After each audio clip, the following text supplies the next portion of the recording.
पंजाब सरकार की बात की जाए तो पंजाब सरकार को बने हुए कुछ ही दिन हुए हैं। इसी के चलते लोगों की उम्मीदें थी कि आम आदमी पार्टी की सरकार पंजाब में बदलाव करेगी। 35,000 जो कच्चे कर्मी थे उनको पक्का करना था। चन्नी सरकार थी, चन्नी सरकार के दौरान बिल भी पास किया गया, राज्यपाल के पास मंजूरी के लिए भेजा गया, लेकिन उनके पास ही फाइल पड़ी रही। चन्नी सरकार ने तो 35,000 मुलाजिमों को पक्का करने के बोर्ड तक लगा दिए थे जी, परंतु ऐसी स्थितियां नहीं थी।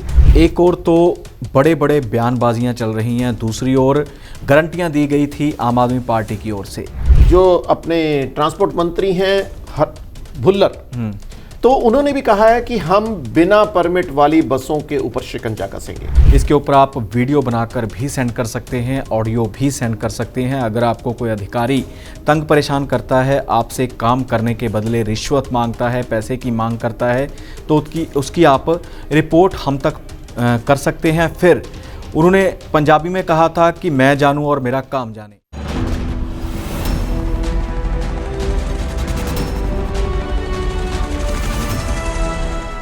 नमस्कार, D5 चैनल हिंदी का खास कार्यक्रम पॉलिटिक्स 2022 देख रहे सभी दर्शकों का मैं धर्मेंद्र संधू स्वागत करता हूं। इस कार्यक्रम में राजनीति के ऊपर चर्चा करते हैं कि राजनीति में क्या चल रहा है, कौन किस प्रकार की बयानबाजी कर रहा है, किसको किसने निशाने पर लिया है, इन बातों के ऊपर चर्चा करते हैं। और चर्चा का हिस्सा बनते हैं हमारे साथ सीनियर पत्रकार प्रदीप शाही जी। शाही जी आज भी कार्यक्रम में मौजूद हैं, सबसे पहले उनका स्वागत करते हैं। शाही जी, स्वागत है आपका। नमस्कार। शाही जी, पंजाब सरकार की बात की जाए तो पंजाब सरकार को बने हुए कुछ ही दिन हुए हैं। इसी के चलते लोगों की उम्मीदें थी कि आम आदमी पार्टी की सरकार पंजाब में बदलाव करेगी और सबसे अहम मांग थी कि 35,000 जो कच्चे कर्मी थे उनको पक्का करना था। चन्नी सरकार थी, चन्नी सरकार के दौरान बिल भी पास किया गया, राज्यपाल के पास मंजूरी के लिए भेजा गया, लेकिन उनके पास ही फाइल पड़ी रही। लेकिन अब भगवंत मान ने कह दिया है कि आने वाले समय में हम उन कर्मचारियों को पक्का करेंगे। जी, चन्नी सरकार की तो फाइल भी राज्यपाल ने लौटा दी थी जी। और सबसे खास बात यह थी कि चन्नी सरकार ने तो 35,000 मुलाजिमों को पक्का करने के बोर्ड तक लगा दिए थे जी, परंतु ऐसी स्थितियां नहीं थी। इस बार उन्होंने भगवंत मान ने इसकी घोषणा कर दी है और ये आदेश लागू होने जा रहा है।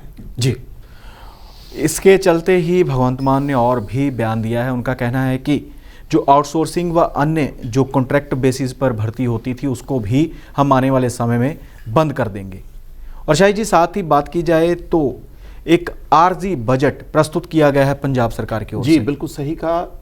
वित्त मंत्री हरपाल चीमा की ओर से 37,132 करोड़ रुपए का बजट को जारी करने का फैसला किया है। इसको संसद की ओर से भी मंजूरी मिल चुकी है क्योंकि आम आदमी पार्टी सरकार का पहला बजट विधानसभा की ओर से जून माह में जारी होने जा रहा है। इसलिए ये चीज़ अहम थी क्योंकि 3 महीने के लिए सरकार को अपने खर्च चलाने के लिए कुछ बजट का फंड की ज़रूरत थी, जिसके तहत 37,132 करोड़ रुपए के बजट को मंजूरी प्रदान कर दी गई है। और एक चीज़ और, जो ठेका कर्मचारी और आउटसोर्सिंग की बात की संधू साहब आपने, उसमें ये है कि 30 से लेकर 500 जो मुलाजिम हैं वो हर विभाग में ही पक्के किए जाएंगे। और सबसे अधिक जो मुलाजिमों की पक्का करने की स्थिति है वो है एजुकेशन डिपार्टमेंट में, यानी कि शिक्षा का जो क्षेत्र है उसको विस्तार करने का पहल पे किया जाएगा।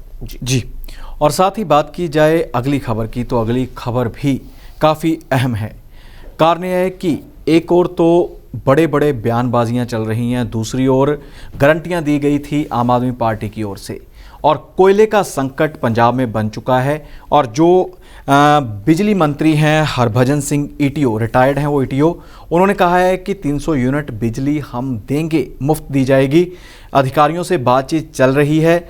क्या लगता है कि ये एक चुनावी जुमला था या फिर सच में ही आम आदमी पार्टी इस ओर अग्रसर है? जी संधू साहब, अगर दिल्ली सरकार की बात करें तो दिल्ली में 200 यूनिट मुफ्त प्रदान किए जा रहे हैं और पिछले लंबे समय से। क्योंकि पंजाब में अब 300 यूनिट है, ये देखने वाली स्थिति बन जाएगी कि 100 यूनिट एक्स्ट्रा देने की स्थिति को कैसे पूर्ण किया जाएगा, जबकि गांवों में तो कट लगने भी शुरू हो गए। और एक चीज और भी चर्चा की विषय है, क्योंकि पंजाब में जो बिजली के बिल आते हैं वो 2 माह के लिए आते हैं और इन्होंने घोषणा की है कि 300 यूनिट पर मंथ यानी कि अगर 2 मंथ की बात की जाए तो इसका मतलब 600 यूनिट हो जाएंगे जी। तो इसके ऊपर अभी भी कोई स्थिति स्पष्ट नहीं है। जी बिल्कुल शाही जी, साथ ही बयानों की बात कर लेते हैं जो बयान नए बने मंत्रियों की ओर से दिए गए हैं। उनमें से सबसे अहम है वित्त मंत्री हैं जो हरपाल चीमा।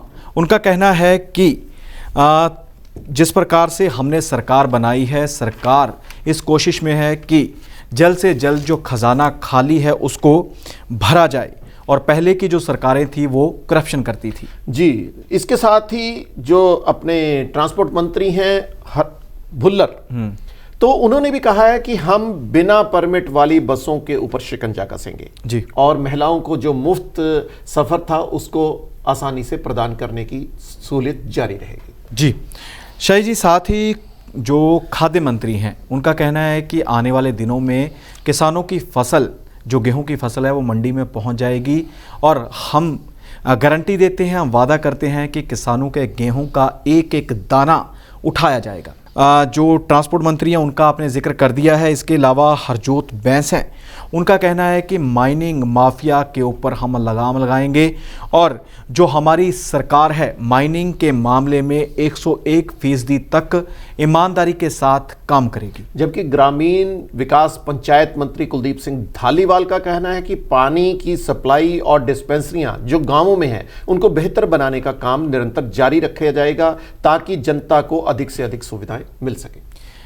शाह जी, पंजाब के मुख्यमंत्री भगवंत मान, उन्होंने समय मांगा था, मुख्यमंत्री ने समय मांगा था प्रधानमंत्री से, नरेंद्र मोदी जी से, तो उनको समय मिल चुका है। आने वाले वीरवार को वो दिल्ली जाएंगे, यानी कल दिल्ली जाएंगे और प्रधानमंत्री से मुलाकात करेंगे, और उम्मीद है कि पंजाब से संबंधित जितने भी मुद्दे हैं उनके ऊपर भी कुछ समय के लिए विचार चर्चा जरूर होगी। केवल प्रधानमंत्री मोदी नहीं, अमित शाह जो गृह मंत्री हैं उनके साथ भी मुलाकात होगी इसके ऊपर, क्योंकि बॉर्डर स्टेट होने के कारण इसके ऊपर भी चर्चा होने की जानकारी मिल रही। आम आदमी पार्टी सरकार के भगवंत मान जो मुख्यमंत्री हैं उन्होंने हुसैनीवाला में आज मस्तक निभाया, और इसके अलावा खटकड़ कला में भी, उनके पैतृक गांव में भी उन्होंने शहीद आजम भगत सिंह को अपनी श्रद्धांजलि भेंट की।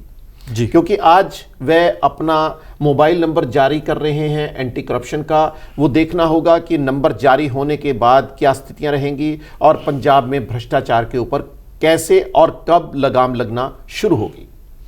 जी बिल्कुल शाही जी, आज नंबर लॉन्च हो जाएगा। नंबर के ऊपर उन्होंने कहा था कि इसके ऊपर आप वीडियो बनाकर भी सेंड कर सकते हैं, ऑडियो भी सेंड कर सकते हैं। अगर आपको कोई अधिकारी तंग परेशान करता है, आपसे काम करने के बदले रिश्वत मांगता है, पैसे की मांग करता है, तो उसकी आप रिपोर्ट हम तक कर सकते हैं। फिर उन्होंने पंजाबी में कहा था कि मैं जानूं और मेरा काम जाने। आपने तो सिर्फ इतना ही करना है कि मुझे वीडियो व ऑडियो भेज देनी है। जी बिल्कुल, उम्मीद तो जाहिर की जा रही है कि इससे शायद रास्ता सुखद होगा और जनता की समस्याएं कम होंगी। एंटी करप्शन के जारी होने से दिल्ली में जिस तरह से सुविधाएं मिली हैं उसी तरह से शायद पंजाब में भी इस तरह की स्थितियां बनेंगी और यहां पर भ्रष्टाचार मुक्त समाज का निर्माण होना संभव हो सकेगा।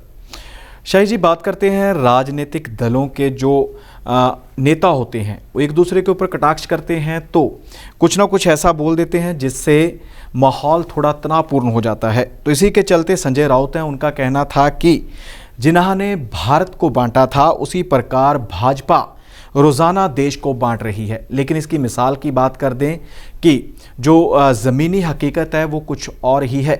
एक ऐसी खबर बिहार से सामने आई है जिसने सबको हैरान कर दिया है और भारत में जो एकता व अनेकता का जो संदेश है उसको आगे बढ़ाती हुई दिखाई दे रही है। वो है कि एक मुस्लिम व्यक्ति है, उसका नाम है इस्तिहाक अहमद खान जी। पटना में उन्होंने चक्रिया केसरिया एक स्थान है, वहाँ पर अपनी ज़मीन मंदिर के लिए डोनेट की है कि वहाँ पर रामायण मंदिर का निर्माण किया जा सके। जी बिल्कुल, आपको संधू साहब ज्ञात होगा कि धुरी में भी इस तरह के, धुरी के आसपास एक गांव है, वहाँ पर भी ऐसी स्थितियां हैं कि वहाँ पर मंदिर और मस्जिद एक ही परिसर में बना हुआ है जी। और वहाँ पर जो मुस्लिम समुदाय के लोग हैं वो हिंदू धर्म के रीति रिवाजों के हिसाब से होली है, जो अन्य पर्व हैं, दीपावली है, वो सभी को मिलजुल कर मनाते हैं। और उसी तरह हिंदू समुदाय के लोग वहाँ पर जो मुस्लिम समुदाय की मस्जिद है वहाँ पर भी इस तरह का आयोजन होते हैं। परंतु ये एकता और अनेकता की बातें तो बहुत जगह हैं और इसको कंटिन्यू भी रखना जरूरी, समय की भी मांग है। बिल्कुल जी शाही जी, सबसे बड़ा एग्जाम्पल है इसका मलेरकोटला। मलेरकोटला अब पंजाब का एक शहर बन चुका है जी। एक डिस्ट्रिक्ट बन चुका है। तो इसी के चलते वहाँ पर भी अक्सर ऐसा होता है कि जब कोई भी गुरुपुरब आता है तो उसके दौरान जो नगर कीर्तन निकालने की प्रथा है, उसके चलते जो मुस्लिम समुदाय के लोग हैं वो लंगर लगाते हैं, उनका स्वागत करते हैं। और इसी के चलते जब ईद का त्यौहार होता है तो जो हिंदू व सिख भाईचारे से संबंधित लोग हैं वो वहाँ जाकर उनको मुबारकबाद देते हैं, उनसे गले मिलते हैं और दुकानें पास पास होती हैं। बड़ी मतलब बढ़िया एक देखने को मिलती है तस्वीर कि साथ में हिंदू भाई की दुकान है, साथ में मुस्लिम भाई की दुकान है, साथ में सिख की है और सब मिलजुल कर रहते हैं। जी, अगर ये बातें अगर हम कुछ अतीत में चले जाएं तो देश की आज़ादी से पहले भी तो कई ऐसे हमारे धार्मिक नेता या उन्होंने इस तरह की घोषणाएं की थी कि आखिर समाज को बांटने का काम ना हो और सभी समुदाय एक साथ मिलकर काम करें, जिनमें आर्य समाज की स्थापना भी इसी तहत हुई थी। और स्वामी दयानंद ने भी ये घोषणा की थी, आपको याद होगा, कि हर हिंदू परिवार से एक बच्चे को सिख परिवार में शामिल किया जाए, यानी कि सिख परिवेश में उनको मान्यता प्रदान की जाए। और इस तरह की स्थितियां लगातार जारी थी और निरंतर जारी रहनी भी चाहिए। जी शाह जी, आप कार्यक्रम का हिस्सा बने, आपका बहुत बहुत धन्यवाद है। जी धन्यवाद। सो इसी प्रकार पॉलिटिक्स 2022 में नए मुद्दे लेकर, नई चर्चा लेकर, नई खबरें लेकर फिर हाजिर होंगे। फिलहाल इजाजत दीजिए, धन्यवाद।